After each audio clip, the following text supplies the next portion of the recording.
Okay, we are live. Welcome to Boston Basic Income. This week's topic is the social safety net. Why do we live in a society that requires a social safety net? Is it normal for the economy to leave some people behind? And where does basic income fit into that? So should we rightly consider basic income to be part of the safety net that catches people who are left behind? Or does it make sense to think about basic income as serving a different function in the economy other than the safety net? So we're going to explore these questions. Some of us read an article entitled The Social Safety Net, The Gaps That COVID-19 Spotlights by Henry J. Aaron in the Brookings, he wrote it for some kind of symposium or something, but it's on the Brookings website. So he wrote this article, and he talks about kind of a lot of that we weren't ready, that our economy was not ready, and that the social support programs that we had in place before the coronavirus crisis happened were not sufficient to deal with that crisis. So a question we can ask is this a problem with the social safety net? Is it a problem with the economy itself, that the economy is not able to handle this kind of crisis on its own without a social safety net? So we can get into all these kinds of questions. Some of you may remember Madeline Kondo, who used to come to the group back when we did it in person, and she actually had a comment on the meetup discussion. Let me see if I can find it. Yeah, here it is. So I'll actually share this on the screen share because she has an answer to this question, and I want to get a sense of how people feel about this answer as it relates maybe to what your answer might be. So let me share that up. Here we go. So here's what she said. She says, "It is not surprising that a free market economy such as ours leaves an increasing number of people behind, mostly because they're excluded from the exclusionary rival private goods market.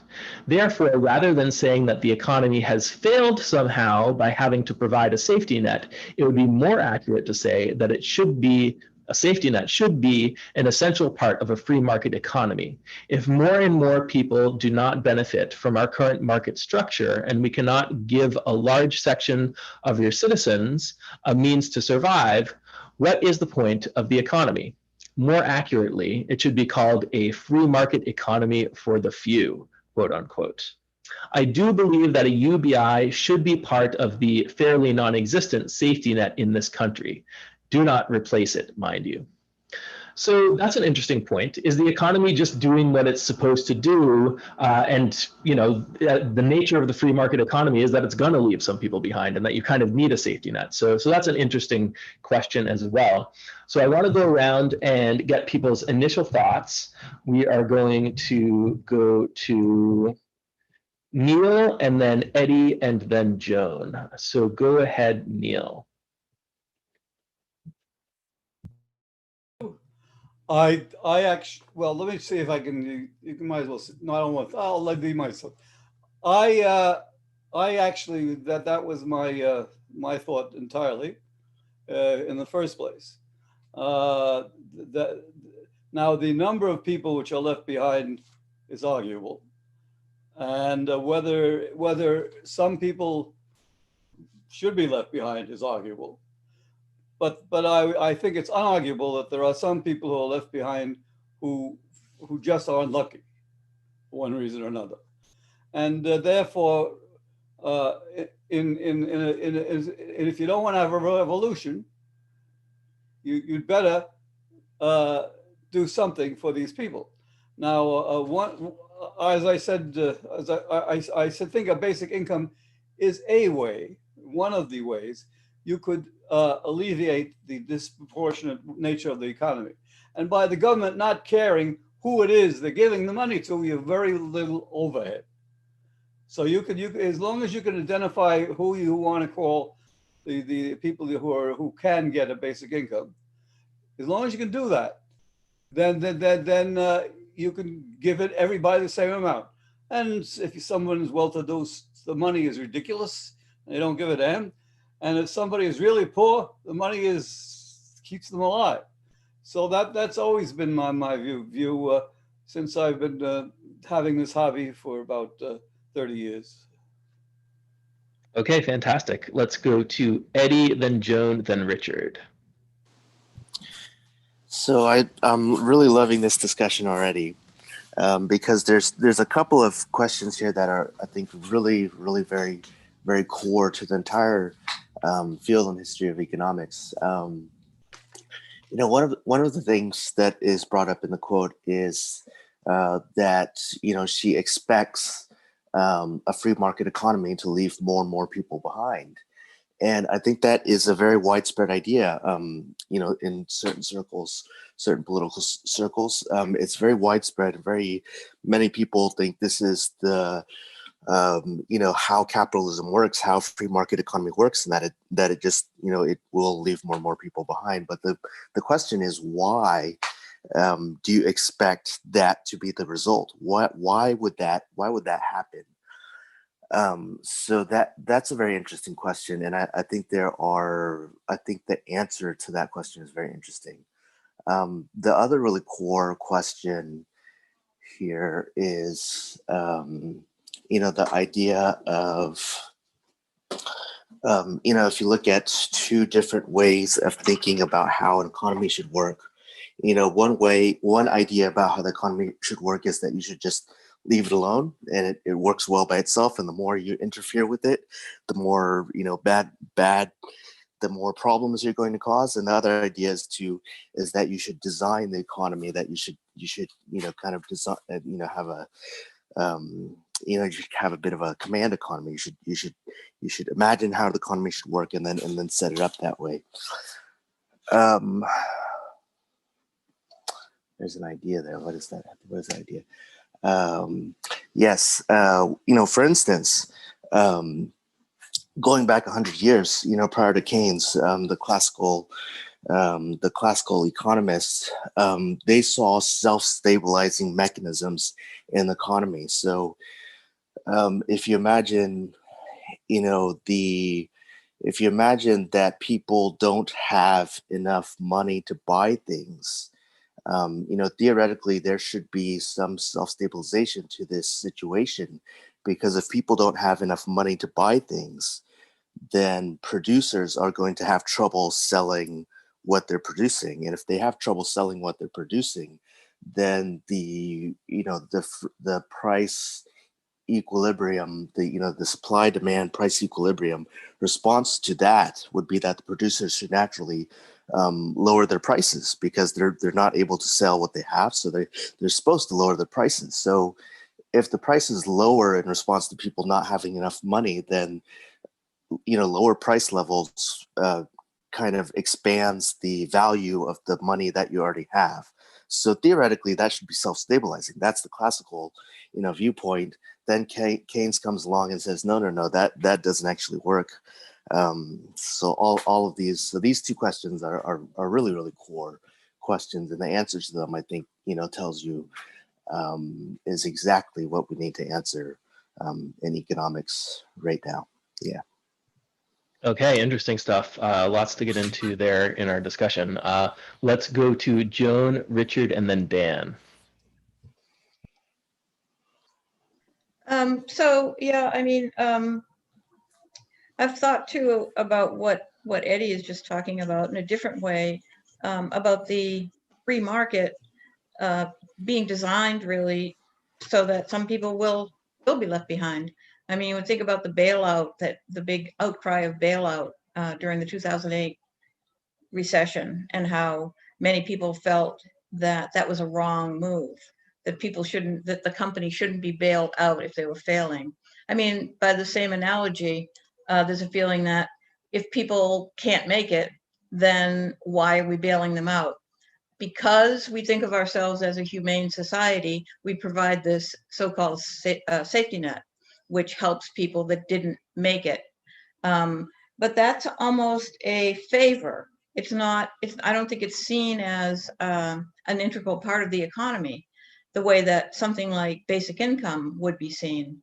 And that by itself makes basic income a better argument, because it's less about replacing what to some people seem like, favors to people that can't do it, with an income to everybody, because everybody deserves to be able to survive and live. Right now, I don't think that the capitalist system is built in a way that's not Darwinian in a certain sense. So yeah, those are my thoughts. Okay, let's go to Richard, Dan, and then Derek. Okay.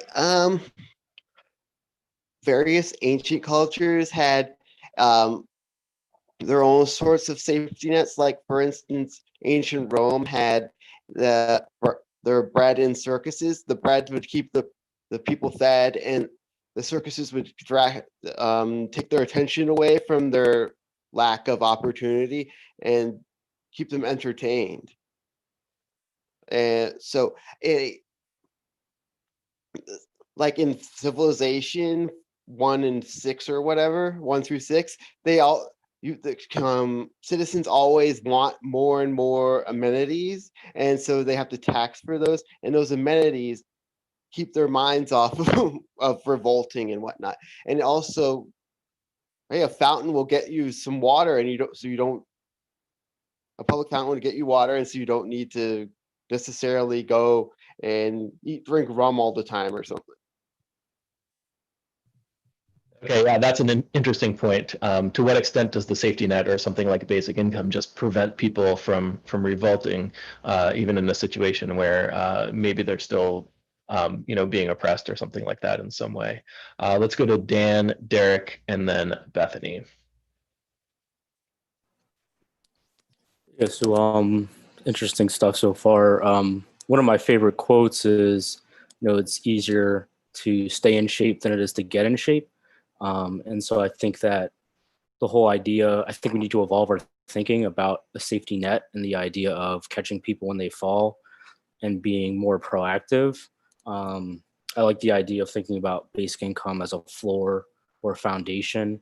I like thinking about it as a fundamental piece of economic infrastructure. I think those concepts are all a lot better. And you can, extend that to health insurance and other things that we would like to see as sort of what we think of maybe as human rights, sort of in those realms.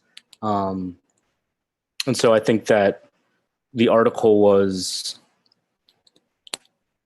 kind of frustrating for me, or disappointing in a number of different places, just because I think that the author doesn't really. I'm curious if this author has ever had like actual interactions with the safety net system, because it's sort of written by someone who doesn't seem to have those. Like, he doesn't mention the fact, for instance, with unemployment insurance, that in normal times, in pretty much every state, you have to register with a work search office and you have to prove that you do certain things. And it's just like, to not have that in the article and say that, oh, unemployment insurance is fine, we just need to make some software adjustments. It's like, there's other aspects of these things that are not as, that we might view as not desirable. And so obviously we can get into that more. And my last opening point, just in reference to the free market thing and leaving people behind, I think that idea persists because it's based on a level of experience over years and decades for people, on a personal level, as well as just in the numbers, sort of aggregate data. And I think that it's a valid idea because the economy or the market is not designed for people's well-being. It's just designed to maximize shareholder profit in a large corporation sense, or for maybe a small business, you're just trying to make enough money to have a decent living. And I don't think those are inherently bad underlying principles to have for a market economy, but it's just, we should just be honest about that and find other ways, namely through, I think, the government, to provide for people's well-being, since that's kind of what the government, at least I think, is for the well-being of its citizens. And the economy is this other thing that has no it doesn't have any inherent interest in people's well-being. If it can sell you things that are bad for your health, it will do that. There's no, there's no incentive to not do that, I guess. So yeah, so those are just some initial thoughts. Okay, good stuff. Go ahead, Derek, and then Bethany. I agree with a lot of what Dan said. I mean, I question some things at the end there, but mostly I really like his points about looking at it as a floor as opposed to a safety net, because I do notice a lot of people talk about basic income. Their first reaction, similar to this article, is to sort of to put it in the bucket with all the other safety net programs. But there are conceptual problems with that. Like a safety net, we think of, it's when there's a failure, when you fall, it activates and catches you, and then it goes away when you don't need it anymore. But basic income would always be there, no matter how high or how low you are climbing in the market. It's there for you and there for everyone. The best way to describe a world like that has a basic income is that it would be normal. It would feel very, very normal. And so it's a very different thing. So I think that when most people first hear a basic income, a lot of people who are both for and against it have an intuitive response, which is to think this somehow replaces the safety net, or it's an alternative to the safety net. I mean, and I think that's both correct and incorrect, because I think that there clearly are some things that people might not need as much or want as much when they have a basic income in place. We know that, you don't go on food stamps if you have any other option. Nobody wants to go for workfare or sign up for these job searching programs if they can just go to the store and buy goods with money like other people. So that's true. At the same time, it's not necessary that basic income sort of has to replace all or many of these things like that. We can find that out. We're not really sure which ones it might do a better job of or not. And it certainly doesn't need to replace social services, in general. And I think maybe that's an important distinction where we could draw between the two, whereas a safety net is something that kind of catches you when our system screws up or when you screw up, whereas social services are sort of there regardless, and everyone can kind of benefit from them if they need them. So that's where I'm at. I think it's probably also worth noting that this is a touchy subject, I think, for many people, and a lot of people have very strong feelings that either a basic income really should totally replace the social welfare system because they don't like it, or they are sort of afraid or sort of worried that a basic income will be a pretense to sort of attack and remove the social safety net. So I think it's a fraught subject. It has been in my experience, and that's sort of worth keeping in mind when we talk about it. Yeah, it's an interesting question. Basic income is certainly a social service. Which social services are rightly considered part of the social safety net, or are they just kind of general social services that are part of the normally functioning society or normally functioning economy? Then where does basic income fit in? Let's go to Bethany. Hey, okay, great. I like a lot of these comments, and I have some similar things to say. I think in terms of the quote that you read, I think the market does really good things. It does a really good job with some things, and I wish there were kind of more like awareness and consensus around what that is. But loosely speaking, it can do a really good job matching, creating the supply to match demand. Meaning, like, people who have money, they want certain things, and I think overall the free market does a pretty miraculous job giving them the things that they want, like not perfectly and only within a certain context, not like without a context, but within a certain context of other regulations and other different government support, it can do a really nice job at that, sort of speaking simply. But critically, it doesn't do anything for people without any money to spend into the system. Like it does a good job giving things to people with money that can pay for those things. And so that raises the question of how do people get their money?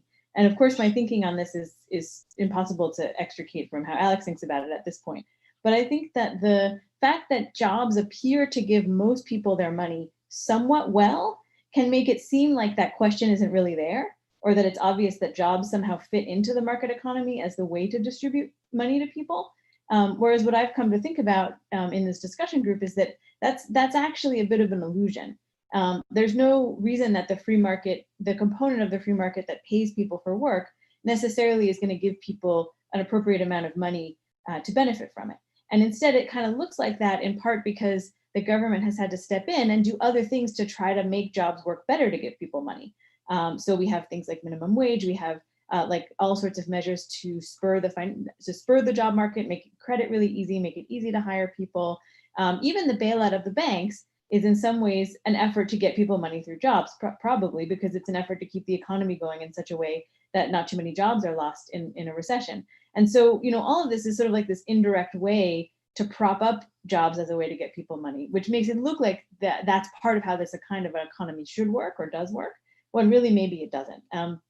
And so this is just a long way to say what others of you have said, which is that basic income, as Alex talks about it, and I like this framing, is the way to give people the access to what the market does well, which is not happening on its own, which with many of us here recognize. You know, plenty of people don't have enough money to get what the economy could otherwise provide for them, or the free market part of the economy could otherwise provide for them. And so I think that's how I've come to think about it. And so you could think of more things than we typically think of as a safety net too. Like in a way, I think, you know, there's what we think of as the safety net, which, as Joan pointed out, we think of as like, oh, like here you didn't earn this, but, you know, or some people do, but, you know, here's this sort of handout to you. But then all of the money some portion of the money people get through jobs, they wouldn't get in a labor market that was just paying people as an incentive to do the work. So there are ways in which, you know, the government is kind of propping up that mechanism by which people are getting money too. And I agree with many of you that we wouldn't necessarily get rid of all aspects of what we consider the safety net with a basic income, but I think a basic income would more elegantly fund the market, as Alex likes to say, would give people money to spend on the things that the free market provides well. And then the things that the free market doesn't provide well, be they, you know, services for people with addiction or healthcare or other things, you know, obviously we provide that separately, as we call that a safety net or not. And so I guess the last thing I'll say is just initially, you know, what I thought of was Alex's framing about how it's more of a fundamental piece of economic infrastructure. And I do agree with that. But then I was also thinking there's another way in which a world with a basic income, you could think of that as having like a safety net or a foundation that our world doesn't have. You know, everyone sort of has this money that's coming, and then other things that we do to get extra money, which people would still do, like working for wages or investments or starting a business or whatever, those things could get you extra money kind of like above that. But in a way you would have this net where the stakes for all of those other things are just much lower. Like you lose a job, whatever, or nobody wants to hire you. Okay, so, you know, you still have kind of the basic income. So in a way you could think of it as a foundation or a safety net. And if you imagined a society with that, I guess it's sort of a framing question where your quality of life, you know, is sort of hopefully somewhat secure, at least at a certain level. And I could imagine psychologically that could really change how we feel about these other ways to make money, where it feels more like a bonus, hopefully, than something that's really dire kind of life or death survival, which could change how the feeling tone of a lot of these things. Sorry, I know I've been talking for a while, but just one more point on this, because right now, for example, if someone doesn't have access to a job for whatever reason, that's like a huge catastrophe in our current economy, and we have to like try to scramble to fix that, no matter how difficult it is. Where that's or we decide, okay, we have to make like a special program for these people or whatever. Whereas you could imagine a world where, again, it's just kind of like a bonus thing. Like if you have a skill, if somebody needs your labor, great, you get to make some extra money, but it's not like your whole life depends on that. And that I think would be a really nice shift. So in that sense, you could think of it as a safety net, I guess is my point, but it would be a very different psychological framing of a safety net. It would be like, this is the foundation we all count on, as opposed to this is like what Daniel was saying, like what catches people when it's too late and their life has like fallen apart and now they need something to catch them or something like that. So yeah, anyway, sorry, long-winded answer, but those are my. Yeah, no, I like that. And I like the idea, you know, that there are some things the market is really good at, and then there are some things the market isn't good at. One of the things the market isn't good at is just providing people income so they can access the market, right? It's not this kind of self-sustaining system. So if we keep that in mind, then the question of, is it normal for the market to leave people behind, when even in just asking that question, there's this kind of implied assumption that at least some people are not left behind by the market, that the market is doing something right for, or properly sustaining on its own a certain, you know, portion of the population or something like that. And if we have that assumption, then it can be like, okay, well, some people are able to kind of make it in the market and some people are left behind. But if we're not expecting the market to do that in the first place, then we probably wouldn't ask this question. We would be asking a question of, well, how do we give people access to the market? Like you were saying, Bethany. So we have a few people with hands up. Let's go to Eddie first. Oh, can I just respond to that? Yeah, okay. I couldn't do because I didn't have my hand up before because we were going. Yeah, fine. Go ahead. Just to point out that the market doesn't work sort of well without supports of all different kinds. We just kind of take those for granted. So like we already have supports like property protection. Like if you have terrible property protection, then the market doesn't work very well. So like basic income could be thought of as another support that the market needs. I think there's this kind of like illusion because we forget all the things that support it, that somehow it could work without any other supports in society. And be the only thing that like you need to have a prosperous economy or something like that. But I'm just saying, accept that that's not true. And basic income would just be this other piece that's really fundamental. Yeah, I think that's right. And there's an analogy to be made here to other social services like health insurance. For example, if we might think of Medicaid as a form of safety net because we kind of expect people to get their health insurance through jobs. And then if that fails, they fall back onto Medicaid. But if we had, Medicare for all or socialized healthcare, then would we think of that as a safety net anymore? Or would we think of that as a normal social service that the government provides? And I think basic income is more in that category, whereas Medicaid is similar more to unemployment insurance or other kind of more traditional safety net type welfare benefits. Let's go to Eddie. So to extend on that idea of the question of, does the economy kind of work, or do we expect the economy to kind of work for most people? I think that's a really core question, and that kind of feeds into the way that the social safety net ends up being framed, because depending on, so if you believe that the economy basically works, it basically provides for everyone, it basically makes everyone get better and better off over time. But at the same time, the facts on the ground is there are definitely some people, in society that are, like poor and hungry. And nobody thinks that's a great thing. But depending on your question, your answer to that question, you will either think that the economy basically works, so there must be something, basically wrong with these people, but you're too polite to actually say this, like Derek talks about. It's not polite to say, oh, there's something wrong with these people, that's why they're poor. But if you believe the economy works, then that's kind of the default that you're going to go to. On the other hand, if you think that the economy, if like I think was her name Maddie, if like Maddie, you think that there is something about the economy that basically you expect it to cause more and more people to fall behind, then you have the opposite viewpoint and you think that there's nothing wrong with these people who are poor. It's something wrong with the economy, and you have to fix the economy, even though they may or may not have any ideas about how to do that. If you look at the history of Social Security, there was no Social Security in place before the Great Depression. It happened as a response to the Great Depression. It's very interesting that you got into the Great Depression. At that time period of time, a large portion of the people who were really suffering were the elderly workers, because they get to a certain age, they have trouble working, and as workers, they generally don't have that much savings, and so they end up very, very poor when they're having trouble working, and if they don't have kids to support them. And there was a big movement around that. So afterwards, you end up with Social Security that gets passed. But the interesting part of it is that after it gets passed, as a society, we don't, kind of look into this question deeper and say, oh, maybe we should take care of people or something like that. It just becomes a part of the mechanism of society, and when it becomes a part of the mechanism of society, people actually stop questioning it. And so after Social Security arrives, then people just, they don't keep on asking, oh, why do we have Social Security? Why do we have Social Security? It just seems obvious, and it's no longer a topic of discussion. Yeah.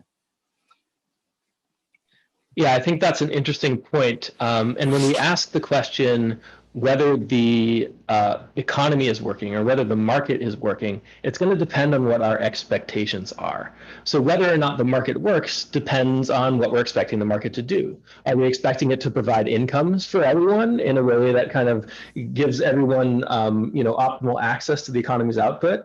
Well, if we're expecting that, then the market doesn't work. The economy doesn't work. It leaves people behind, right? But if that's not what we're expecting, if we're not expecting the market to do that in the first place, then the market can be working fine. And that's just not one of the things we're expecting it to do. That's what basic income is for. Basic income is for providing people money, and the market is for what people can spend their money on. Eddie, you still have your hand up. Do you have a response? Oh, the other huge question there is, why would we expect the market not to provide enough income to workers over time? Yeah, and I think the answer to that is basically just that there's no law of economics that says that consumers are going to be paid, the labor market is going to pay consumers enough to buy everything the economy can produce for them.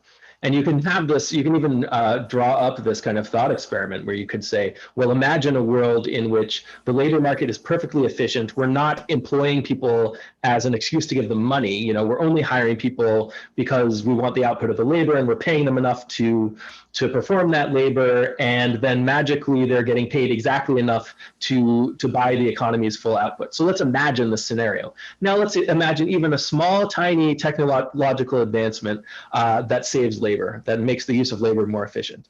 As a consequence of this advancement, you are going to have a lowering of wages. So that means less access to total economic output. And that means that even if the technological advancement increased the productive capacity of the economy, it reduced the actual level of output because the economy is not going to produce what people don't have the money to buy. So that's unless you allow prices to decrease across the board, which is deflation, which can be bad in some ways. But even that only works if it happens kind of uniformly. If one person loses all their income, then there's no amount of lowering of prices that will make it profitable to produce at something for that person. That person does not have any money to spend. So there's really this kind of distributional issue. Like Eddie brought up earlier, that classical economists thought that, oh, well, if people aren't buying enough and the economy wants to produce more, prices can just go down throughout the economy. But that doesn't really solve the problem, because you have this problem where the real distribution of income and the real distribution of spending is such that it's not going to be profitable to produce for people who have no money or have very little money. So you kind of get stuck there. Whereas with basic income, you ensure that all the consumers have spending power, so it actually becomes profitable to produce goods and services for everyone, up to, if you calibrate the basic income to the right level, up to the amount that the economy can produce. Let's go to Dan.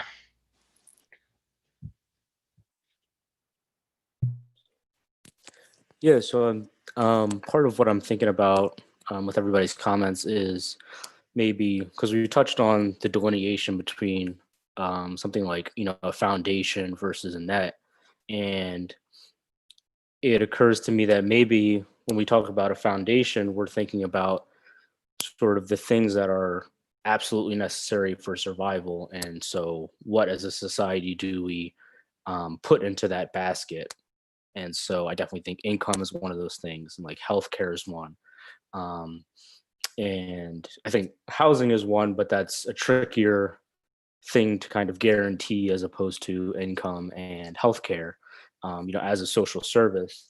And maybe we think about a net as things that are more less sort of fundamental to day-to-day survival, and maybe a little more abstract and relate to emotional needs. So things like maybe therapy or addiction services, or even something like work search. Like if somebody's looking for employment in the labor market and they need help crafting a resume or interviewing or things like that, there could be some sort of service provided that people take on an ad hoc basis, more for those types of things, as like a net where people can come to those if they need them, but not everybody does. But it's useful to have those as not be prohibitive from a cost perspective, sort of not be in the free market. And then have, income and healthcare, and then maybe housing as these things that are social services that are needed at all times for everyone for their entire lives. Because one of the things that's interesting to me about, and I know we don't try to get too political, but just about the nature of the stimulus packages and the things that are being debated in Congress. And of course, we're hearing the, similar things about as an argument against, that's typically used as an argument against basic income. Why are you giving it to everybody? Some people don't need it. And it, fundamentally misses the point that everybody needs money. Like there isn't a single person at any point in their life who doesn't need money. You could think of like somebody who lives on a farm, self-sustaining farm out in the countryside, but like they need to buy the raw materials to build the farm and run their plumbing and all this other stuff. So it's like they still need money. Like everybody needs money. And so I think that, it's like when we think about the things that are absolutely necessary for day-to-day survival, those are like the foundation, not solely gotten through the private economy. And then, these other things that we might want, but that provide a real benefit at a societal level, but are not necessarily fundamental to survival / everybody doesn't need them. Things like, as I said, addiction services or mental health therapy, things along those lines. So those are just, some other thoughts. Yeah, I like what you said, everybody needs money. So basic income, the idea isn't just to help out the people who, for whatever reason are falling behind right now in today's world. The idea is, well, how are we getting people money now? And is this an efficient way to do it? Are the people who don't need more money or who you wouldn't think of as needing money, is the mechanism that we're currently using to provide them money, is that something that's actually good for them, good for the economy? Like if we're forcing people to do unnecessary work as an excuse to pay them, then basic income replaces that. So yeah, it's the economy as a whole that needs an efficient mechanism for getting money into the hands of consumers, and every consumer needs money. Now, maybe there are some people who need money, but they also have money from another source, but maybe a lot of those sources only exist because we don't have a basic income and we're trying to compensate for that. So I think that's something you need to pay attention to. Let's go to Richard. Well, as Dan said before, maybe the programs that are like a patchwork to cover people are not particularly great in the first place. Like I read this article not too long, several months ago about how universal credit takes like 5 weeks to kick in, and people don't have money for 5 weeks. They get to do desperate things. Like there's a woman who resorted to prostitution and she lost her dignity or how she sees herself. And well, COVID showed how like the job guarantee wouldn't be particularly useful because you couldn't go out and work, and so you would have no money. So it'd be rather useless. And well, with a basic income, if no one can work, then you can just increase it to during the financial crisis or whatever. Yeah, or if you go ahead. Oh, and well, COVID is supposed to be much worse than this winter because we had it during the spring and that's not as bad. Well, people are going to be huddled together in buildings for hours upon end. So, and then there's all those like anti-maskers and anti-vaxxers and stuff. Well, I hope that it doesn't end up being that bad, but maybe so. But yeah, I mean, if we actively don't want people to work, then the whole expectation that people get their money through jobs is somewhat out the window, right? We want people to stay home and to interact with each other as little as possible. Certainly there's parts of the economy that we want to keep going during this time, but getting people out and working again just because we want people to have jobs and we want people to get income, that seems really counterproductive and against health and safety and everything else that we want during this time. So I'm going to go to the first quote from the article here. COVID-19 has revealed serious shortcomings of the current safety net to cope with the consequences of mass unemployment, a problem that until now most of us thought fiscal and monetary policies could forestall. COVID-19 shows that such confidence is baseless. It shows further that current institutions are not well structured to cope with three major consequences of mass unemployment: loss of income, loss of access to health insurance, and disruption of public services provided by state and local governments. So this quote is interesting partly because it very much plays into this assumption that the way people get their money is through jobs. Unemployment is a crisis, it's a failure of the economy, and we need a safety net to protect people who become unemployed or to support people who become unemployed. But then it's also interesting, the three major consequences that he lists are loss of income, which if you're a basic income supporter like many of us are, you might think that, well, your income wasn't supposed to come from your job anyway, that was just a bonus. And then loss of access to health insurance, where if you think, oh, well, if we live in a world where there's socialized health insurance and everybody has health insurance and it doesn't necessarily need to be tied to your employer, you wouldn't have that problem either. And then the disruption of public services provided by state and local governments.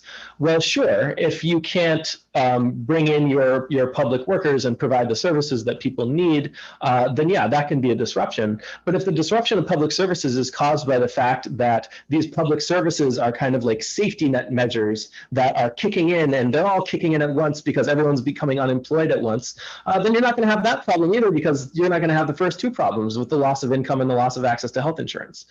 So I thought this was an interesting quote to start with. Let's go to Eddie. So I thought it was interesting that the quote mentioned the monetary policy and fiscal policy, and both of those things were things that Keynes advocated 100 years ago during the Great Depression.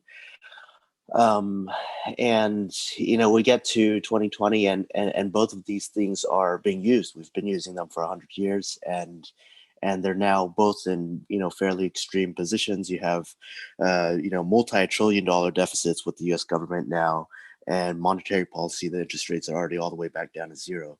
So I think that Keynes was right about aggregate demand, but there was a step that he missed. There's one step further that you can go.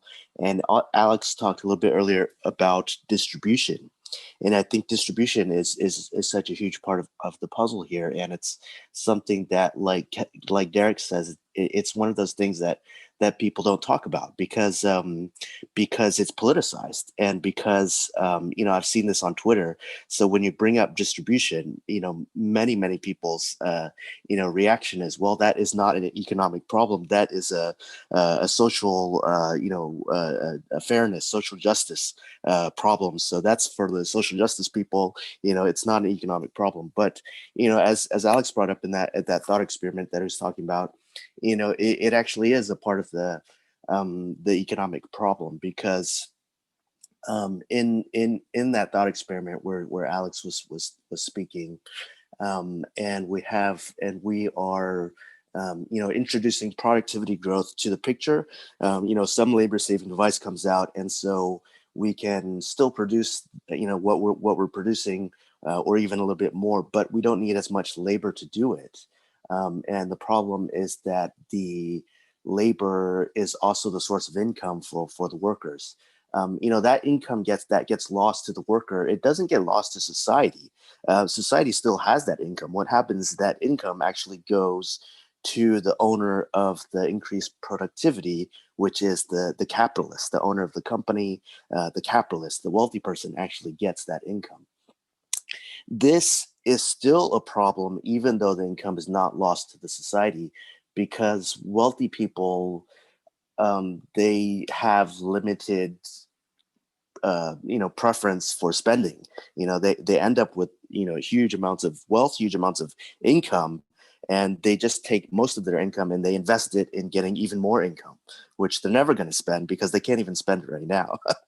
But what you end up with in society with that productivity growth, with the income being lost to the worker and going to the capitalist instead, is that you lose consumption, because the wealthy person is not going to consume more. They already have more than enough money to consume, but the worker, ends up having to consume less. And so again, that is, the basic reason, the fundamental way that the economy does not work. Even though it increases production, it increases income in society. And this is where something that Keynes missed, because Keynes, thinks of it, does not separate these two. And so he's thinking of, is there enough money and spending in society generally, which there is, but there's not enough for the worker. And the worker is, in society is most people, is 80%. Yeah. Yeah, interesting thoughts. I certainly agree with you that the income to the worker is lost, in the sense that he's not, or the income to the consumer is lost in the sense that he is not able to receive as much income in the capacity of being a worker.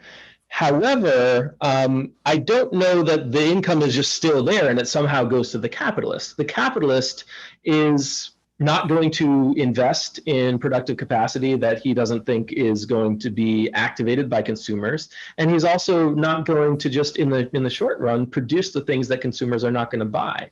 So if the consumer loses the income, then the producer also loses the income, because the producer gets the income from the consumer. So I don't think it's true that there's just enough money out there and it's distributed incorrectly. I think there are distributional problems, but it's also the case that some consumers just don't have the income. So if you could imagine a world in which, another thought experiment here, where half of the consumers have money to spend and buy things, and then the other half have zero. The producers can't sell anything to that other half. They lose that income that they would be getting from that other half. So you really need, the income flows through the economy from consumers to producers, et cetera. So you really need to have that whole flow going through. And if you lose one part of it, you lose the other parts of it too. So I think if you give consumers money, that makes the producers richer as well. Now, there's a caveat that, producers or rich people, capitalists, if they do have excess money lying around, they will invest it in the financial sector. And if we're exploding the financial sector, that causes, like massive increases in wealth in terms of like just financial wealth for the investors who are kind of betting on the financial markets. But I still don't think it makes up for what you could get if you were producing for all the consumers. Eddie, do you have a response? So the worker's income there is actually the capitalist's expense, because it was the company that was paying the worker. And so when the worker loses that income, the capitalist, the company also loses that expense. So the capitalist actually ends up with a higher, the profit goes up by the same amount that the worker's income went down. If you do if you modify that thought Right. experiment and you say, let's say that this capitalist is a really nice guy, he's just fired the worker because he doesn't need him anymore because he bought a machine, but now that he's making more money because his expenses are down, he's going to take that money and he's going to give it to the consumer because he's just really nice. It actually still works. Yeah. So Eddie, yeah. I'm going to say that you're wrong, and here's why. If the producer was producing the same amount of stuff and receiving the same amount of income, then yes, all he has to do is get rid of that worker, and then he's got the same income and he gets to keep what he's not paying the worker anymore. But the problem is that if consumers are getting their money through the labor market, if the consumers were getting their money as worker, he's also going to lose the consumer. Okay. Yeah, I agree with you on that part. But that's a secondary effect. The primary part, again, it's not that, as Keynes thought, that there's not enough total income in society or money in society. It is very much, it's lost to the worker, but the profit of the capitalist goes up. But you still have that problem because the workers still can't buy stuff. So yes, the capitalists will be affected again on the back end when the consumer reduces their spending, and then the capitalist ends up with the capitalist also ends up hurting because they lose their customer. Yeah. Okay. That's the idea. That's the picture. That's the whole picture. Yeah. Okay, thanks, Eddie. Let's go to Neil. I was going to say the following. The system can produce, we don't know, a certain amount of goods efficiently. And there's a limit to how much it can produce. And the whole thing about the Federal Reserve and all that talk is how much can we give people money one way or another so that we can use the productive capacity, but not more. Because it's once you start going more, you get into an inflationary spiral. So I think you're missing a big point. The reason why we can talk about a basic income is that we have enough productive capacity so that we can do it. Until recently, I don't know how recent, 30 years, this has not been the case. Until recently, it was very difficult to give everybody money because the productive capacity wasn't there. There wasn't the goods which they would demand. And this is what the Republicans keep arguing, we're going to get inflation. Of course, they are now being proved wrong because at the present time, whether it's automation or some other factor, we are not obviously spending as much money as we could with the productive capacity we have throughout the world. And so therefore, at the present time, the what the Federal Reserve can do, but they keep, they're stuck, a lot of them are stuck back in the time when it wasn't true. They can just print money. They can loan money they can make reserves for the banks and then and put out bonds, but then buy the bonds themselves. And basically they can just create money out of thin air, and it won't lead to inflation until there's enough money out there so that we sop up the amount of unknown amount of productive capacity that there is. And this is the big problem. This is the reason why you can argue against the basic income. I happen to disagree, but I think that if it turns out that the rich can't get quite as much, it doesn't bother me. But there is a limit to how much the society can produce. Now we can hope that this thing called IA and other things will keep increasing the amount that can be produced, and the number of workers needed to produce it can go down and down and down. If that's the case, all we have to do is print money and give it to people, and everything will be fine. If that's not the case, away we go. That's what I have to say. Yeah, so I think you're bringing up some really good points. And a question we can ask is, how much consumer spending can the economy handle? There is a limit to how much society can produce, but what is that limit, and how has that limit been changing over time? So we might say that it's only been recently true that that our economy can handle a basic income, but I would say that the economy can always handle some level of basic income because it can always handle some level of consumer spending. So the question is, how has that level of basic income changed over time? And I imagine, as with technological advancements and everything, the amount of basic income we can sustain has gone up and up over time. And this is what I call the natural level of basic income for the economy. So it's not like some switch flipped 30 years ago or ever, right? It's that over time, we've been able to afford more and more and more.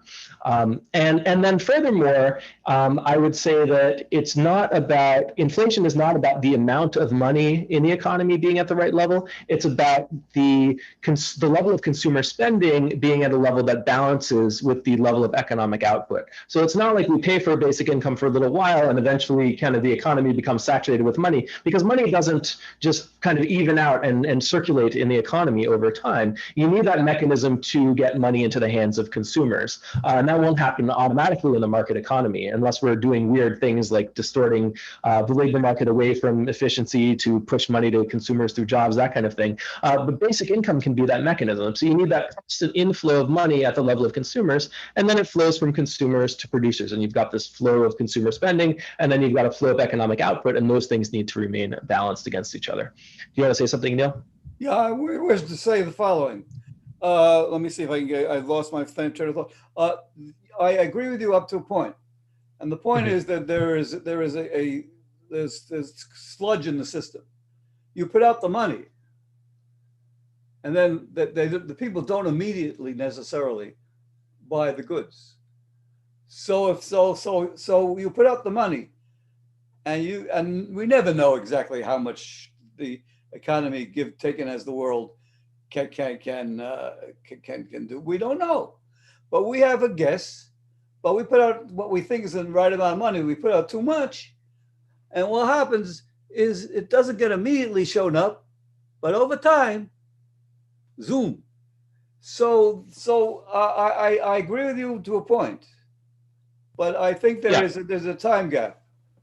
So I think that's right. I think there is kind of a time gap, and you also don't know how much of their money people are going to spend.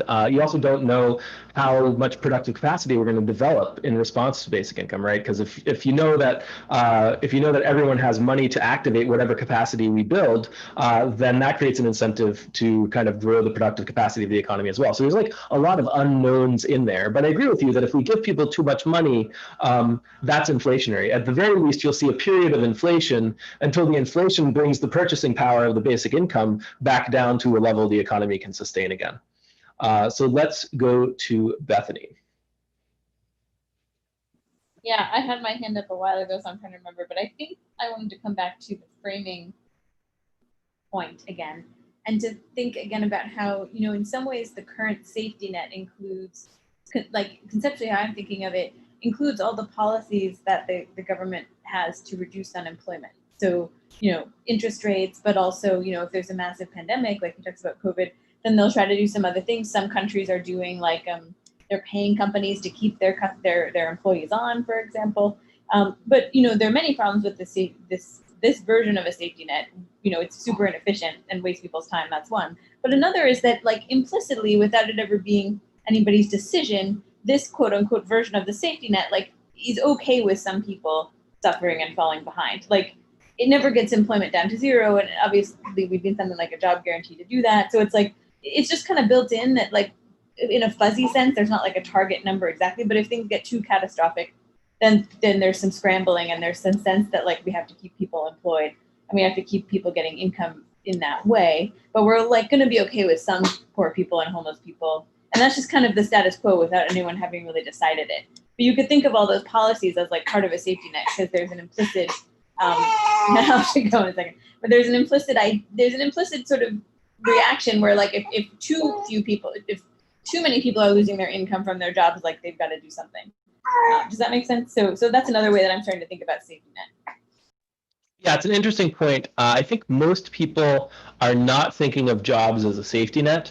They're thinking of the safety net as what catches people when they don't have employment. And they may be even thinking of the safety net as necessary, kind of because of what you said, which is that you're never going to, get everybody employed. Actually, you could get everybody employed if you just have the government, create a job for everyone who wants one or something like that. But you're never going to get everyone employed through monetary policy, through just lowering interest rates and stimulating borrowing in the private financial sector to kind of create jobs. You're never going to employ everyone that way.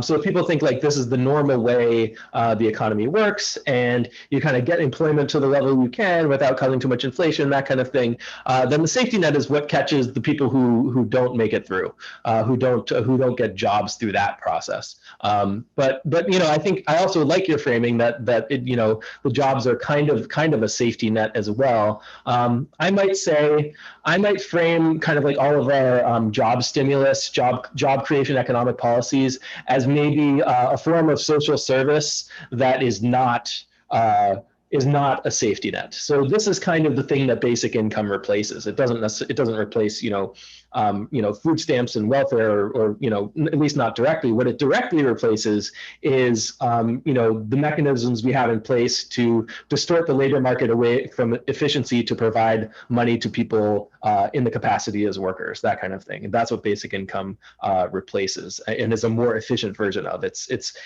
supporting consumers directly, funding consumers directly, instead of like pretending that they're contributing to the economy by making them do indirect make work in private sector jobs that wouldn't otherwise exist, and higher private sector wages than there would otherwise be, that kind of thing.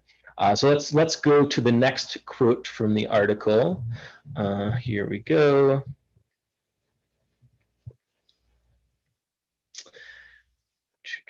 As COVID-19 triggered unprecedented increases in unemployment, expenditures under these three programs, so that's unemployment insurance, SNAP, and SSI, rose automatically, but only enough to replace only a small share of lost income. COVID-related claims overwhelmed state unemployment offices. Inadequate staffing, outmoded computer systems, and insufficient data made it impossible to promptly process applications and to increase benefits by anything other than a lump sum amount. The result was hastily enacted and clumsily administered legislation that enabled a huge increase in payments through the unemployment program, which spared millions an abrupt slide into poverty. So what's interesting here is that they didn't have the resources to do complicated things with unemployment. They just gave everyone a $600 bump. But because they didn't have the resources to do complicated stuff, they did the simple thing, which looks a lot more like the distribution of money that we'd see under a basic income. Of course, it's only going to people who previously had jobs and are now getting unemployment insurance. So it's still kind of like tied to the expectation of people having a job. But distributionally, it looks a lot more efficient. And the fact that it's more efficient is also why they could implement it. It's a very simple thing, and basic income is also simple in this way. So that's just an interesting thing to note there. Let's go to Dan. Yeah, this is excuse me, interesting. I think I mentioned in a previous discussion, but I became unemployed in March, and so I applied and was lucky to be able to get on quickly. And it was striking how, in addition to what I mentioned earlier, the states have done things. They've waived a lot of the other sort of workfare requirements that are normally there, because obviously we're not expecting people to find employment, especially, back in March when everything first started. And so functionally, like, getting unemployment for the last 4 months has been like a basic income, because it takes 15 to 20 seconds to file a claim, and you only have to do that twice a week. So it's about as little work as possible to get the money. And so it's your point about it. They did the simple thing by just, increasing the lump sum amount is very interesting, because, I think people have experienced this more as this has been about as close to a basic income as I think we've ever come in the US, this sort of period. But it's interesting that the author of the article, while they sort of reference the problems with UI, they don't then make the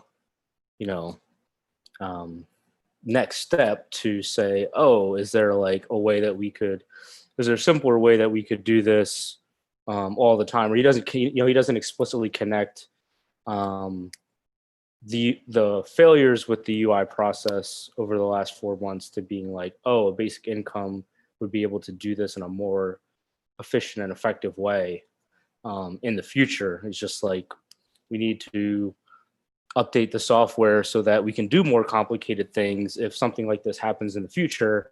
Again, it's like not trying to solve the problem. It's just trying to not trying to prevent the problem, just like we'll try to be better prepared for it next time. It's, what we've been talking about with trying to tweak the safety net as opposed to fundamentally rethinking our social services and, the economic foundations that we have in society. And yeah, that was just, and broadly speaking, I felt like that throughout this whole article was just like, I see the problem, but then my solution is this, technocratic tweak that doesn't really do anything, new. It doesn't do anything that helps the problem long term. It's just like, oh, if this happens again, we'll be slightly better prepared, which is of course no guarantee. And it's the same thing with the healthcare stuff. It's like you don't want to. The easy thing to do, we actually did the hard thing with that, as opposed to income. The income was the easy thing, just increase the lump sum, and healthcare was, everybody can sign up for COBRA subsidies, which is like prohibitively expensive for people who don't have healthcare through their job. And it's just like the easy thing was just to have Medicare cover everyone. So that also is kind of interesting, just seeing how we think about these things differently in different contexts, and how, maybe on the income side, we think simplicity is good. And, people that are sort of one step away from getting to, I think, where a lot of us here are at, where it's like income, oh, the simple thing makes sense, but healthcare, the complicated thing makes sense. And it's just like, we should do the simple thing in every situation. Yes. Yeah, I like that, and I think that's right. And I also think in general, it's a lot easier to identify problems than it is to come up with good solutions to those problems. So obviously, the author of this article is identifying a lot of problems, but he's thinking in terms of this framework of how the economy is supposed to work. People are supposed to have jobs. The big disaster is unemployment, and that's what you need to respond to, right? He's not thinking beyond that. So he's identifying real problems, and then he's framing the solutions in terms of a context that is maybe causing some of these problems to be problems in the first place. Like unemployment is only a problem if that's what we're expecting people to be employed. So he's seeing kind of the consequences of this, the fact that we have an absence of an efficient mechanism to get money to people. He's seeing the consequences of that when something like coronavirus comes along, and he's treating the symptoms rather than the underlying cause. But maybe he doesn't know he's doing that because he thinks the economy is supposed to work a certain way. You have another thought, Dan? Oh, no. I'll come back to me. All right, let's go to Eddie. I really love some of the stuff that Neil was saying. I ran out of battery, so I lost the second half of it. But before I ran out, he was talking about how 30, 50 years prior, we probably did not have enough productive capacity. In the 70s worldwide, we were dealing with inflation. And if you look at measures of capacity utilization, you see a peak around the 70s where we get up to about 90%, and it's never gone higher. It's gone down since then. But then we get to now, and it's very low right now. We're at centuries low. Same place we were in the Great Depression, and it goes back to, we were talking earlier about how the consumption in society is not self-stabilizing relative to the productive capacity, and I would argue that it is, the reason for that. Keynes almost had it right with his paradox of thrift, which I think everybody probably has heard of for sure. But paradox of thrift, Keynes imagines that the economy, we have a number of different agents, and every time somebody spends money, it is income for somebody else. So if you think of society as a number of agents, and people start saving because they're worried about the economy, every time they save, they reduce somebody else's income. And so everybody's saving reduces everybody's income. And so you just get a kind of a positive feedback loop, and a reduction in spending, and a commensurate reduction of income of the entire society. And I would argue again that he missed the distributional aspect of it, which is also a structural aspect. And if you look at it, the wealthy and the capitalists, they're not affected by this. They can lose enormous amounts of income and they still have plenty of income to spend. So the loop really goes from the worker consumer, and when they reduce their spending, then the companies are hurting, and when companies are hurting, then they lay off people.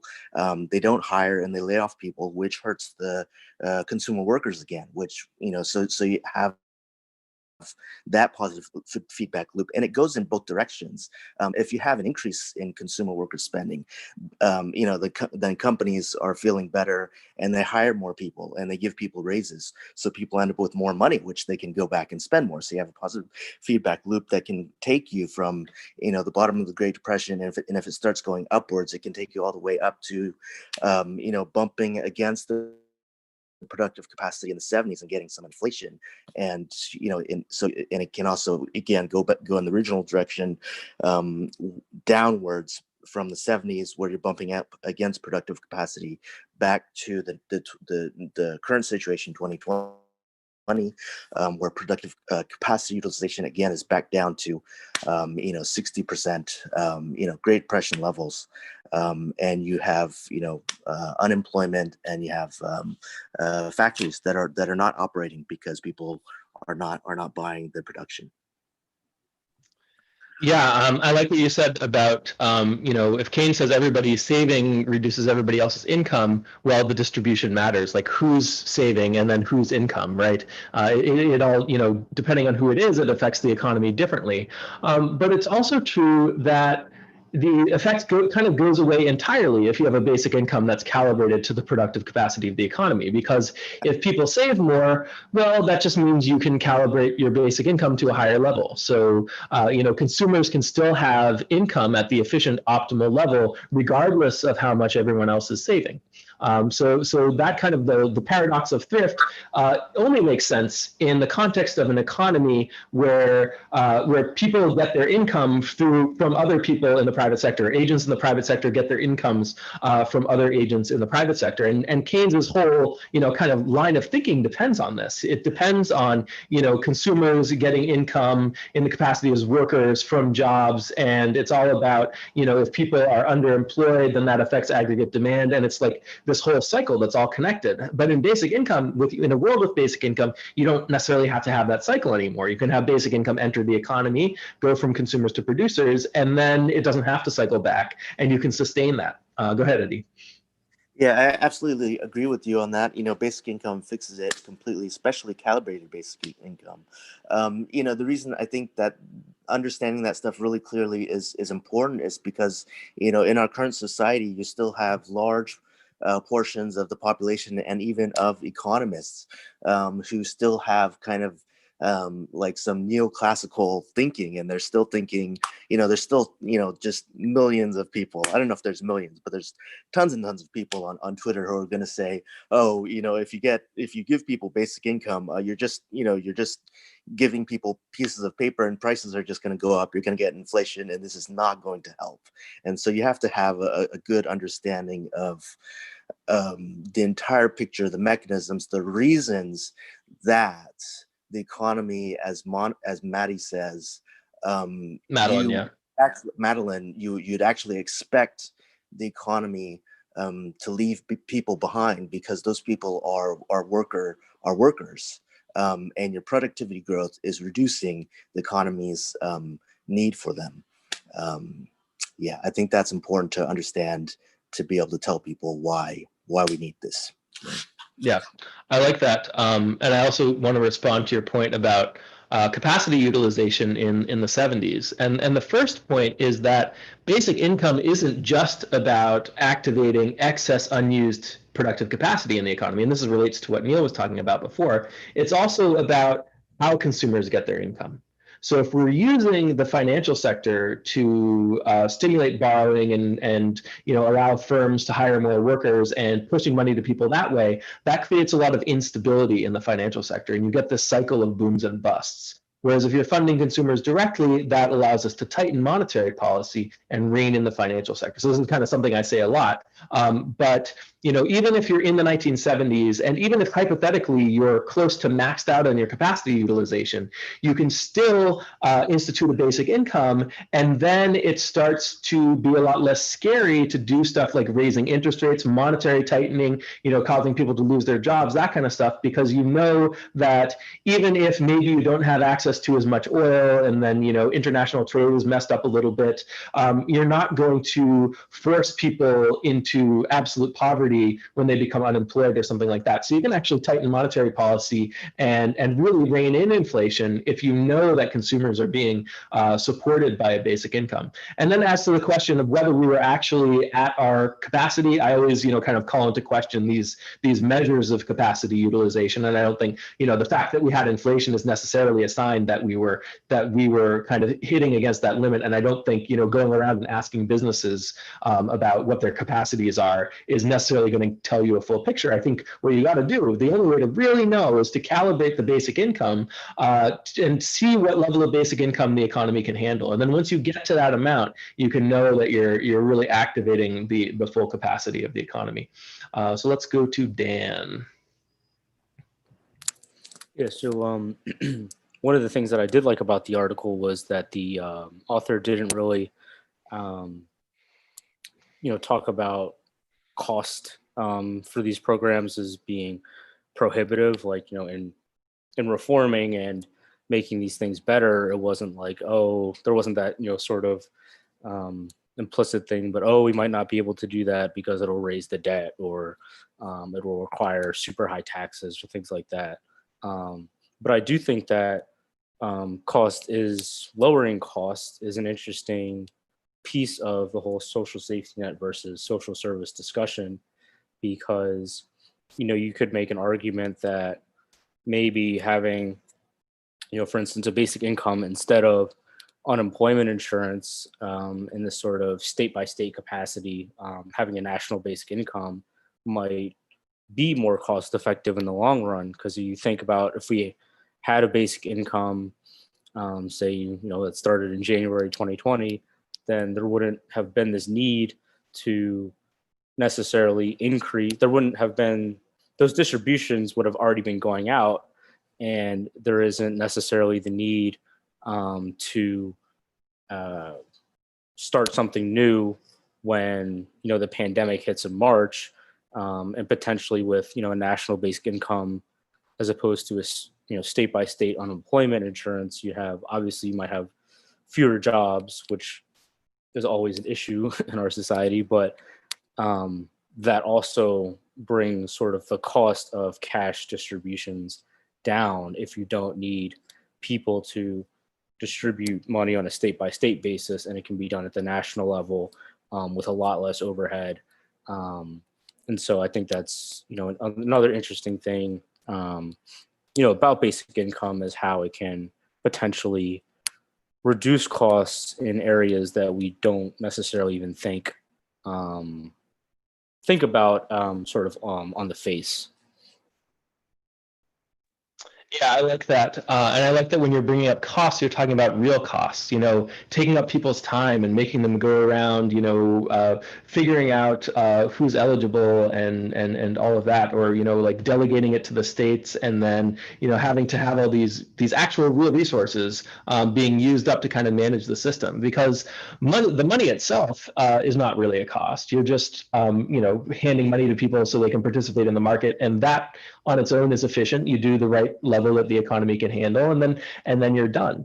But if you're using up all kinds of resources, employing a ton of people, employment is a cost. We tend to think of, oh, more jobs is good. Like, when the government proposes, oh, this program is going to build such and such infrastructure or provide such and such service, and it's going to create this many jobs. Like, well, no, the jobs are a cost, not a benefit. And that's a real resource, people's time that you're using up in implementing things. And we tend to not value that in the right way. We value it backwards. Go ahead, Dan.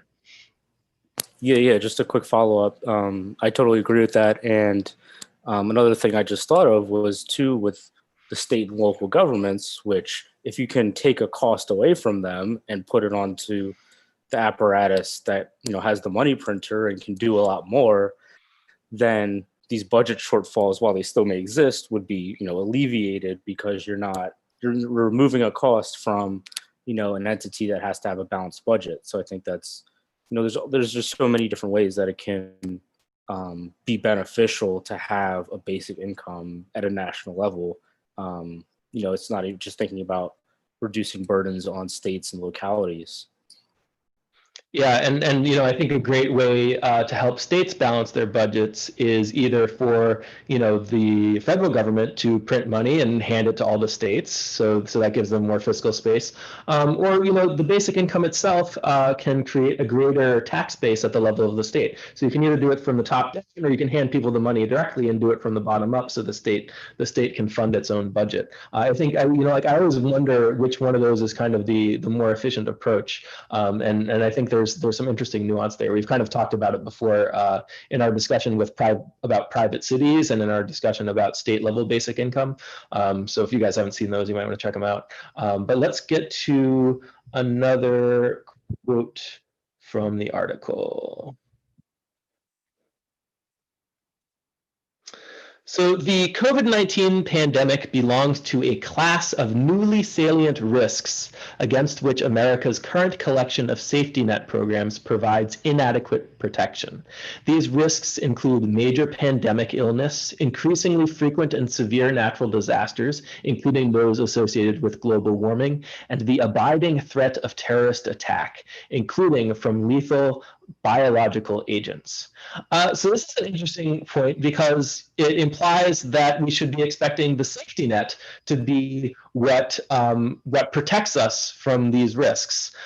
So, you know, the safety net, we typically think of it as, you know, what helps people when they fail to make it in the economy. So this implies that these various risks are going to make the economy more fragile, in the sense that more people are going to be left behind. And then that's an interesting question. Does that have to be the case, or can we have an economy and a market system that is robust to these kinds of shocks? And I think if you have a basic income, a calibrated basic income, and other, like, kind of default social services like socialized healthcare and that kind of stuff, you know, maybe you take a real hit to the economy, to the economy's productive capacity, but you can still manage all of that more efficiently if you have this infrastructure in place, and it's not about necessarily putting it all onto a safety net of some kind. Let's go to Derek. The question of salience, I find interesting, and there's a lot of articles sort of using that point in this context during the pandemic, where, okay, you know, there's always been problems, but now this emergency shows us that these are all, you know, very important. That you have to be careful, though, when you make those arguments, because, you know, if you end up implying that your reason for boosting a certain program, whether it's basic income or a social safety net, is the emergency, then it logically follows that when the emergency is over, we're back to normal, we can reduce it, right? So you always want to start from the question of kind of what should normal look like. I think that's important. And you know, it also brings to mind, I think maybe something that causes a lot of difficulty is that historically we've relied on crises as the moment to put in these programs. Earlier, someone talked about how Social Security came in after the Great Depression, and it sort of makes sense.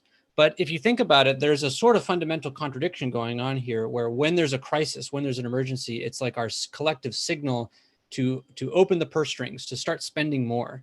And, you know, from other people, especially from people of the more like fiscal conservative like persuasion, there's this very natural, understandable intuition that, like, oh, well, you know, if we're losing businesses, there's an emergency, you know, the budget's even more dire, right? Like, this is the time when we should be tightening belts. And I think this all goes back to what Alex and Eddie have been talking about, which is that there's unused capacity, right? And it's only in that situation where you're not actually performing the economy optimally that you can get away with this, that you can use a shrinking economy as your time to expand consumption, right? So I think that particular like miscommunication, that misunderstanding, right? Oh, it's like, that's probably at the heart at a lot of political and a lot of economic arguments. Yeah, I like that. Yeah, the idea that we use the crisis to do what we should have been doing anyway. And I think there's a lot of examples of this in history where, you know, a country or a government is faced with some kind of crisis, often war, and then that causes them to innovate in certain ways that just kind of stick around after the war, especially with you know, monetary stuff. So you know, having fiat currency in the United States, it really, you know, it started with the Continentals during the Revolutionary War, and then, you know, we kind of reverted back from that, but then we had to do it again during the Civil War, and, you know, everybody left the gold standard because of World War I, World War II, that kind of stuff.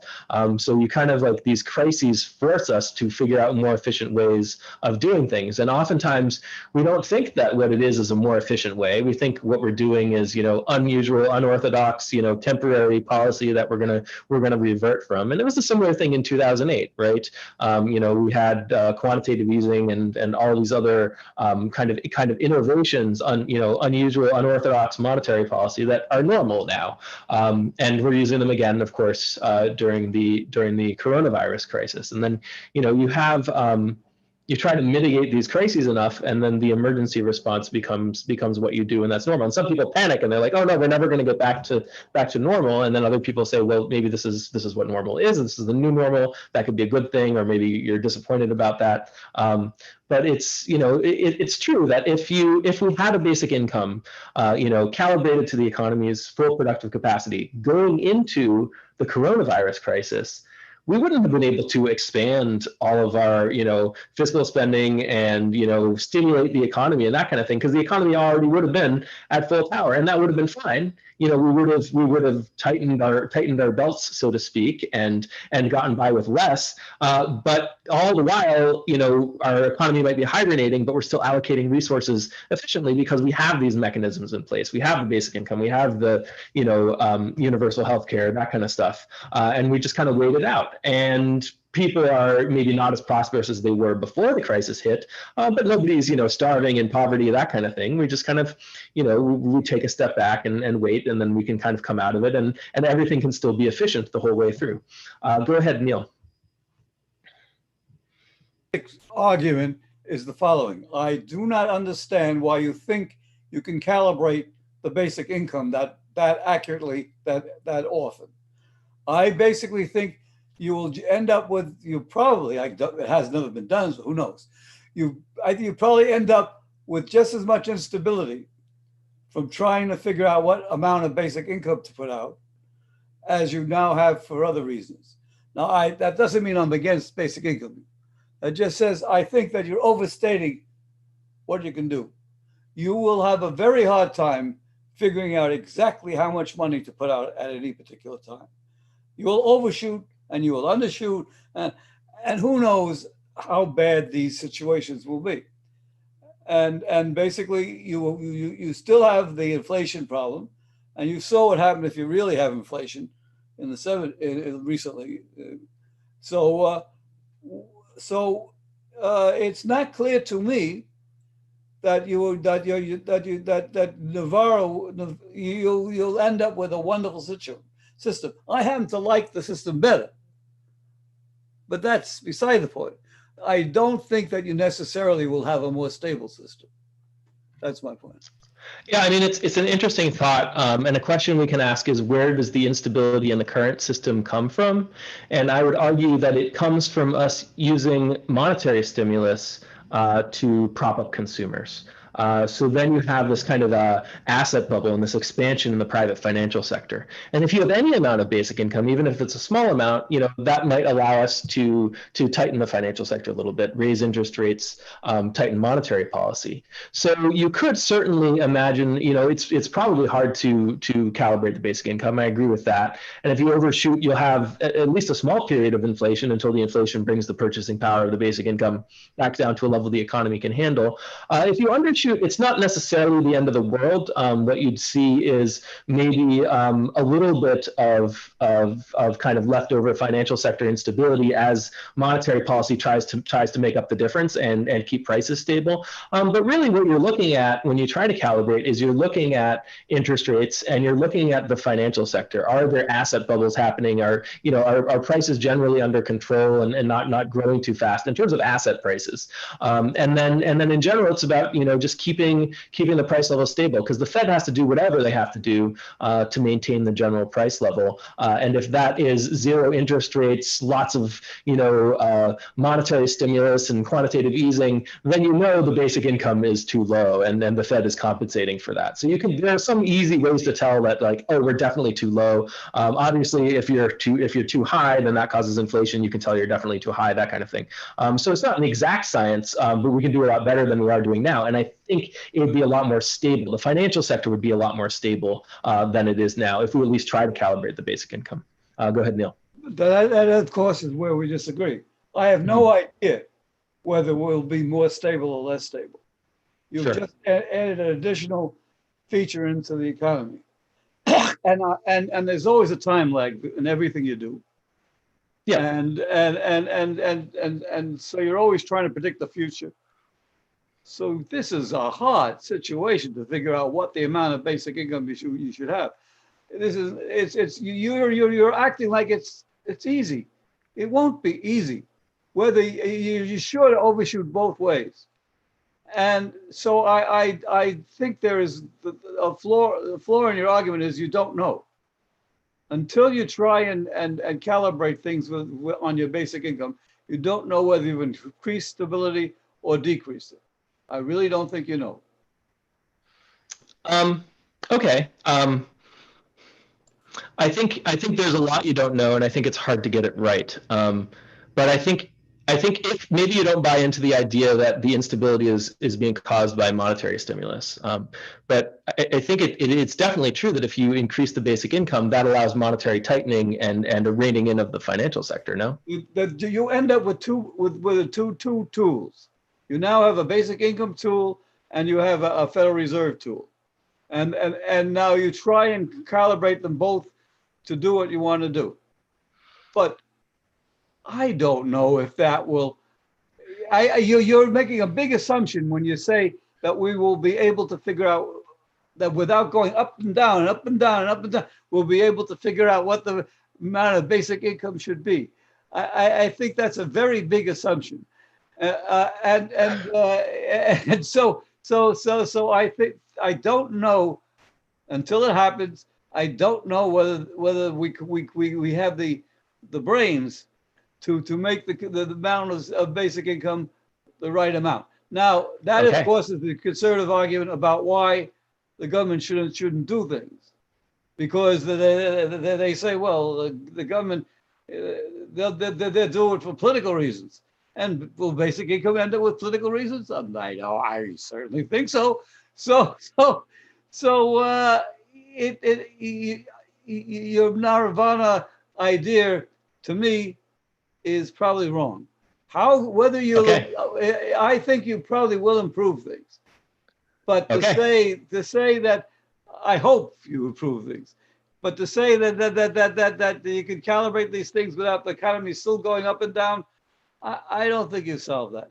That is partially, you could say that's partially due to this financial thing, but that's what we use. Okay. Now we could have the same thing happening with the basic income. And politically, people say, we got to give out more money. We want to get reelected. So it's as I said, that's why I had my VAT idea. I was hoping that we could do things so that there's some stability in the system. And yeah, we could tweak it occasionally. But raising the basic income, that's a bad idea, because you get into politics. All right. Well, fair enough. Yeah, it sounds like you're really interested in VAT, and we had an entire one of these about the VAT. So I'm not interested in the VAT necessarily. I'm a thought person. Oh, I'm a thought person too. I ended up with a lot of money partially because I'm very good at inventing theories. Okay, fantastic. I'm glad to hear that. And so this sort of thing, I know what I don't know, and some people don't. Okay. Yeah, I think a lot of people don't. Well, you know, maybe basic income would cause instability. I'm looking forward to finding out. Let's go to Dan.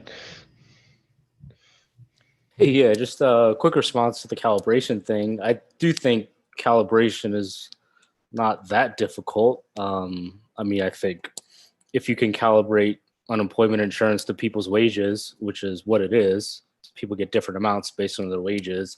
I don't see, you know, from a fundamental perspective, why we couldn't do that with a basic income to calibrate it to some other, you know, economic measurement or anything you really want.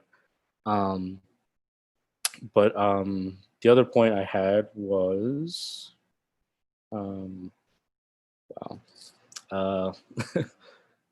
it was related to what you said, Alex. About earlier about you know, if we had a calibrated income, basic income going into the pandemic, then we would, you know, just have to tighten our belts a little bit, but there would be, you know, people, the majority of people certainly would not be falling into poverty or having serious adverse consequences like we might be in danger of, especially at the end of this month when a lot of the government programs run out.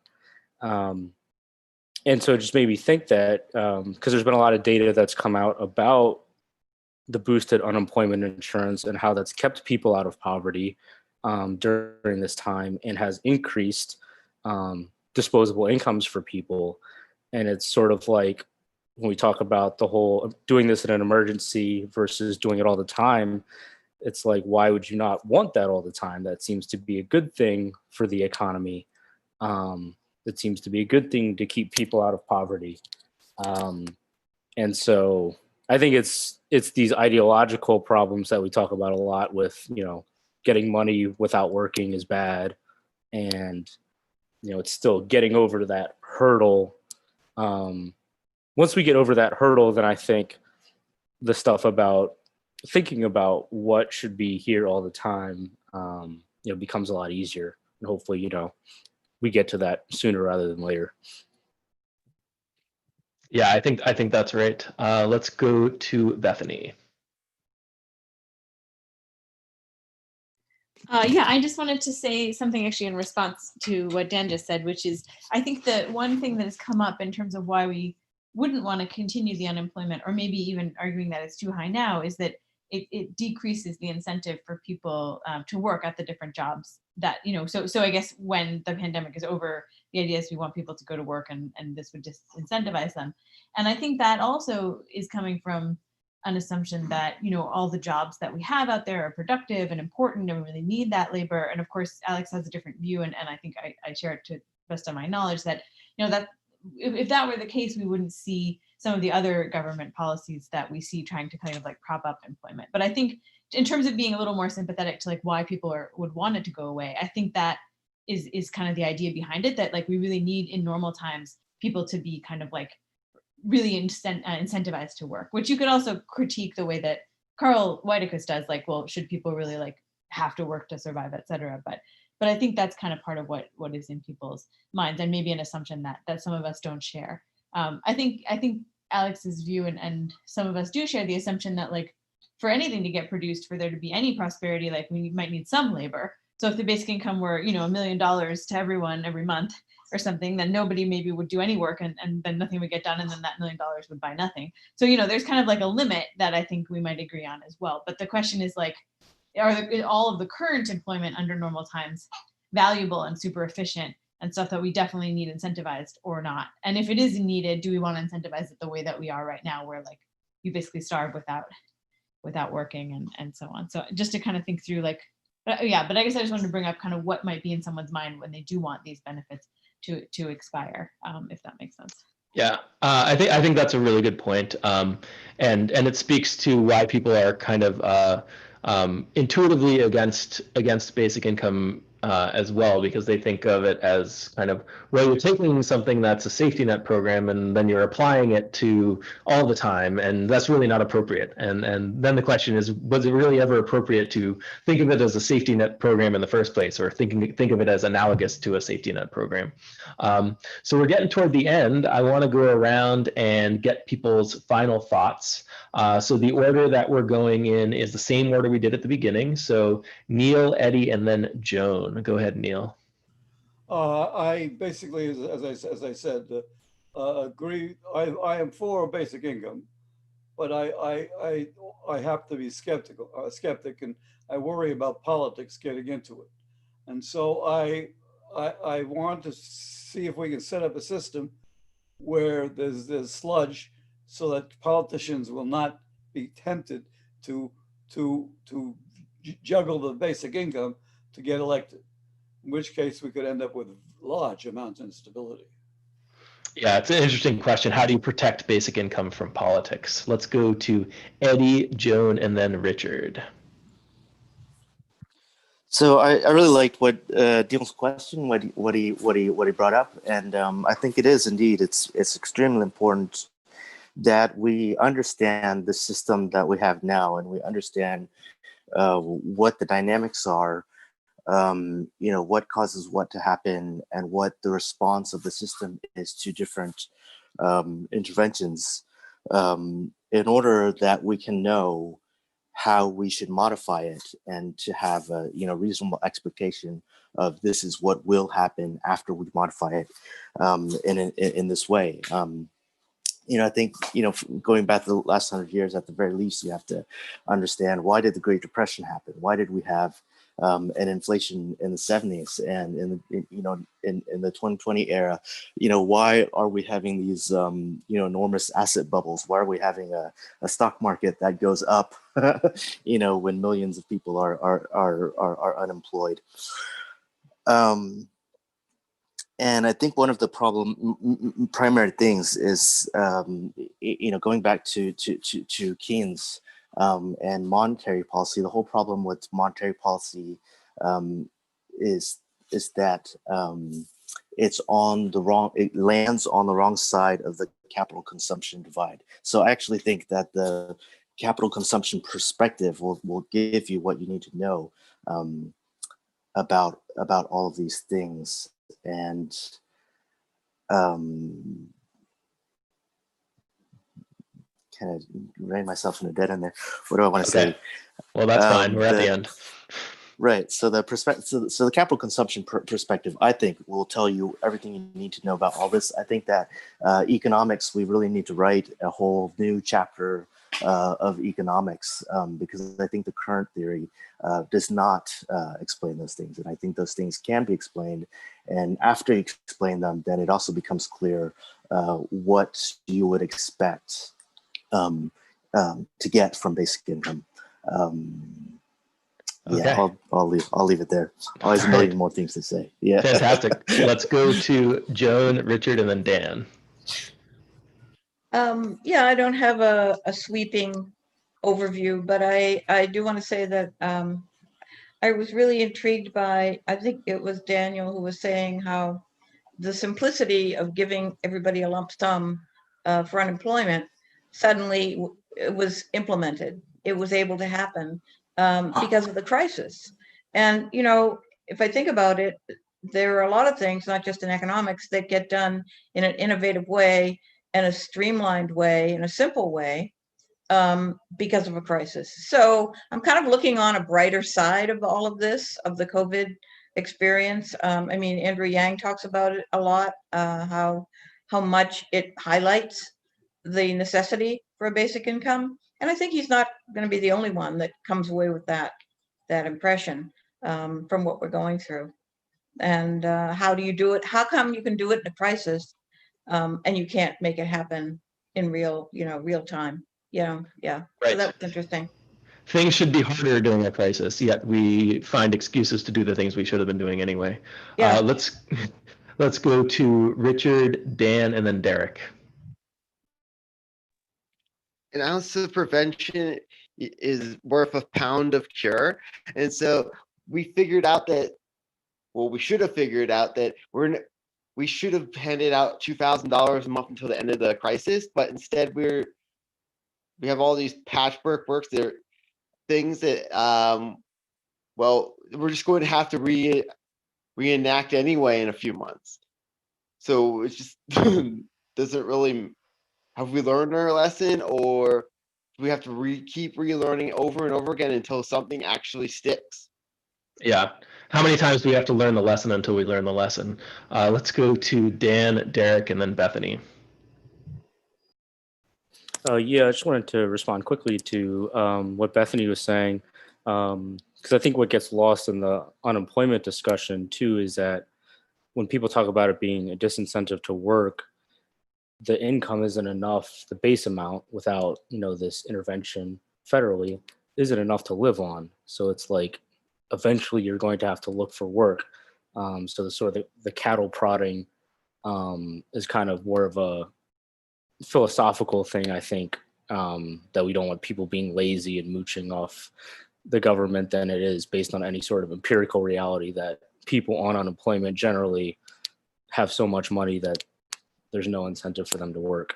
But yeah, this was a great discussion. Look forward to next week. All right, fantastic. Let's go Derek and then Bethany. I can sympathize with Richard's concern about, have we learned our lesson? Will we learn our lesson? And I think maybe an obstacle, like a reason why it seems so difficult, despite how simple this solution seems, a reason why it might be so difficult to arrive there is kind of exactly what we talked about today, the sort of vision of basic income versus the vision of a social safety net, and the understanding of the economy you'd have to have in order to say that.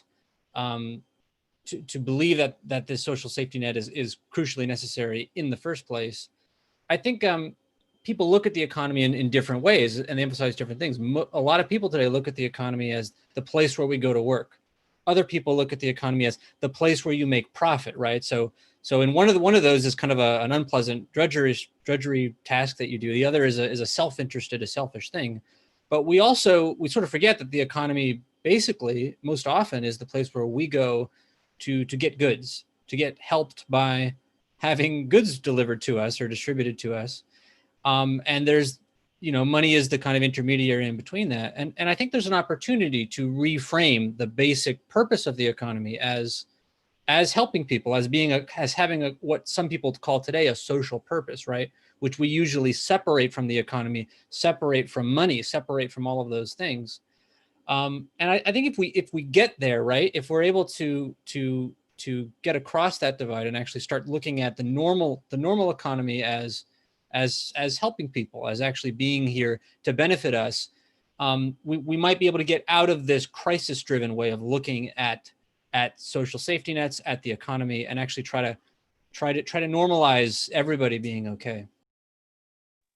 Yeah, and that kind of gets to Dan's point at the beginning that the economy doesn't naturally necessarily maximize people's well-being. And then the question is, well, how do we change that? How do we get the economy and the markets working for the people? Let's go to Bethany.